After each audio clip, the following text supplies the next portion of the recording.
Here at the Influencers Conference 2010, I am here with a wonderful woman who just moderated a fantastic panel that I'm going to let you explain because you did such a great job and you are very much an influencer in your industry. So, Jen, would you please introduce yourself and tell us why you're here?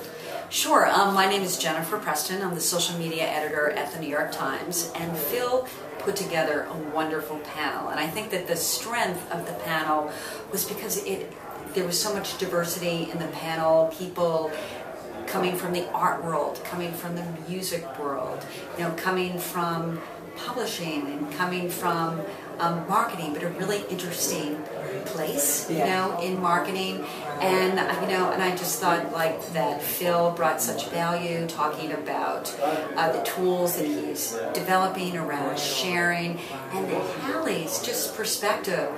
She was fantastic. She was just great, just having been in the creative space in San Francisco, working with Kiva, and then of course in Apple last summer, and then her perspective from Harvard Business School as a student was just. So I think what made the discussion lively and fun was there were just so many different perspectives, just sharing ideas and just what they're seeing, in the art world. And with Anthony, exactly, was telling us about how social media and has just returned so much power to the musician and to the artist. But I thought, I said some of the best questions really came from our audience. Oh, yeah. Well, it was a great panel. Yeah. I had the pleasure of sitting in the audience, and hands flew up at the end, and we could have sat there for another hour if we weren't kicked out. We have to keep it moving. But what is one of the things that actually stood out the most about you for this panel? Was there general consensus? There were so many different points of views, different lives coming together. Was there general consensus anywhere in regards to social media or being an influence or where we're going? Well, there's a lot of discussion about geolocation and what that means, and how for journalists, how we use geolocation, how brands use geolocation. So I thought that was interesting because everyone is talking about about the importance of being where you are. It's no longer where you live, it's where you are at that moment. And so I thought that was really interesting. And then of course the ongoing debate that needs to continue about privacy, and a whole generation of young people who need to be mindful about what they're sharing. So I thought, it's one thing for me as a mother of two college freshmen to say, hey, don't put any pictures up there that you don't want your mother to see. So there was just that piece, but I thought it was very powerful for the audience just to hear Hallie's perspective as a young woman in graduate school now about the value and the importance of not sharing information that you don't want a future employer to know. So I thought the discussion about privacy, the discussion about geolocation was really interesting. But what I loved, just some of the ideas that Justin interjected into the conversation from his perspective as a creative director of this, fabulous print, magazine that's built around art, So it was just a really, in Clay's experience leaving a big consulting firm to start his own business, was just in what he's seeing in terms of trends with social media, and another area where there was a lot of discussion is around the value and importance of engagement, and real engagement. We've all heard it's not just about broadcasting; it's about emotion. It's just making those connections with people and being respectful, to people. That at the end of the day, that's what wins you the most points, I guess, for your brand, for your digital audience, and for, let's hope, for yourself, that's what's important, is just listening and really trying to make that connection with people. And you have a very unique perspective as well, because you're with the New York Times, and I mean, an institution, correct? And so one of the things that kind of shook me was that the New York Times is a partner in this event, a brand new event. I'm really interested in knowing why the New York Times chose to be a part of this, and what was it about the Influencer Conference that kind of resonated with the company? Well, I think that, many people think of the New York Times as a newspaper, and that is like such an old way to think of us. Old school. Because it's this news organization. It's an organization about ideas and storytelling, and telling stories in all sorts of really interesting ways. And we were talking a little bit before about involving our users in the creative process. My favorite example is our Moment in Time project. Oh, I remember the Moment in Time? Is that the one with the photographs? Yes, and it was just, authentic. Yes, just like choosing a time, a moment, the same moment around the world.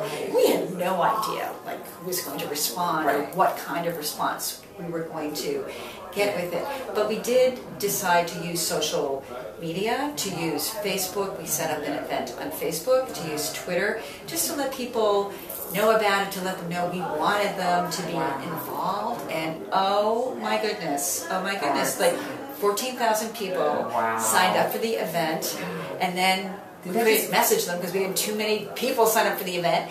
And then on Twitter and on Facebook on that Sunday, what was really exciting is that people, we had thousands, 12, 13,000, 14,000, I can't remember the exact number, submit their photographs, their moment in time from all over the world. But you know what? Users were not going to wait until the New York Times assembled all of these pictures and displayed them. No, they started sharing immediately. Oh, I love it. And we jumped into the conversation.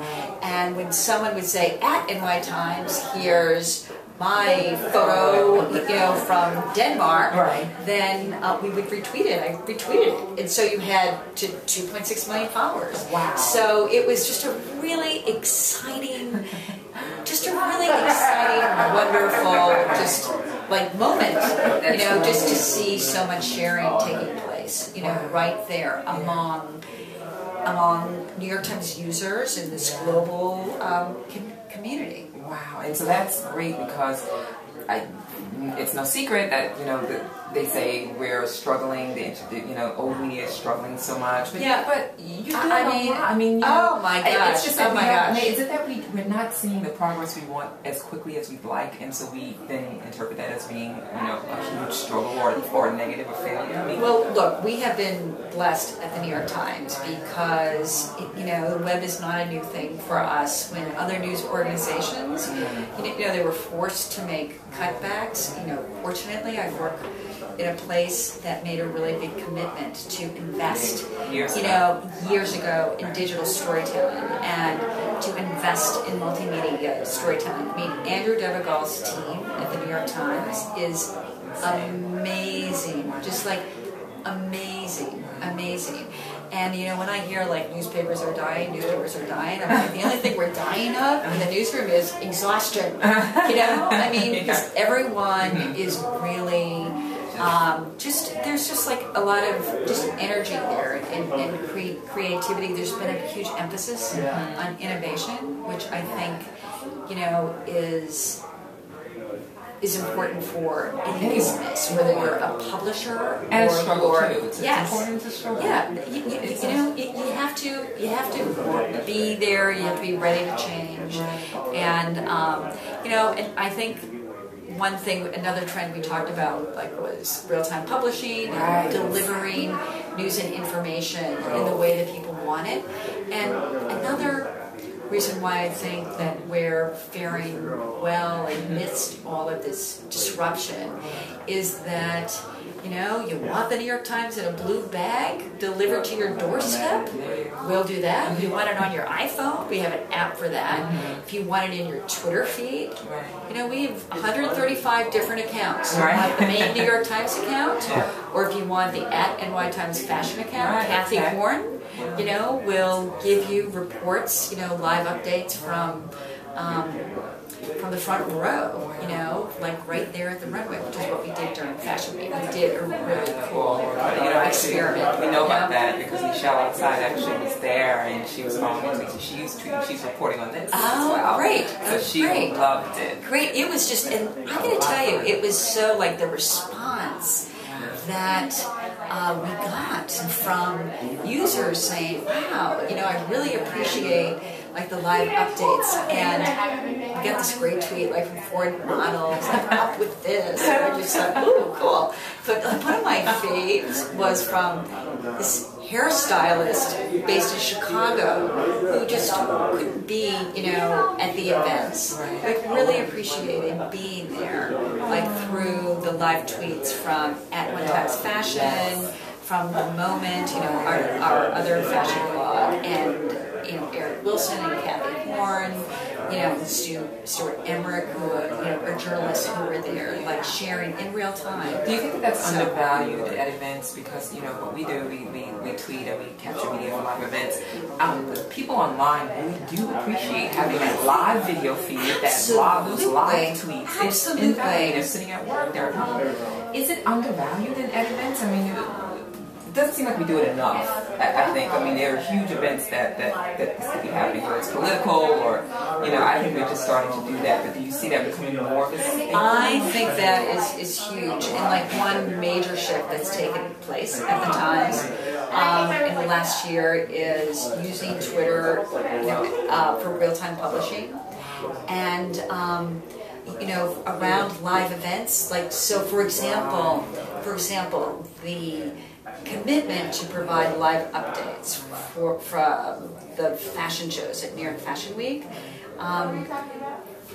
that came from live tweeting the Detroit Auto Show. And we saw how users so appreciated knowing the car of the year. Who knew? I certainly did not know. I did not know.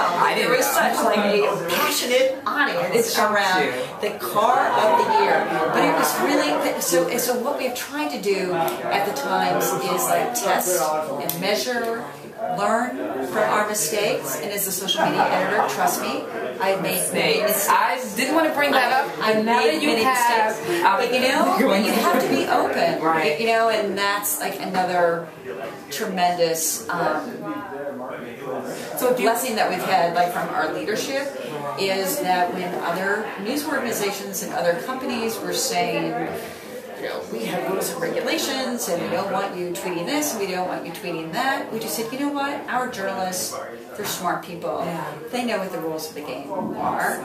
So we want them to experiment with these platforms and to try new things because we can all learn from each other. And I think that's the most important thing, is learning from each other as we all go through this just tremendous, dizzying change.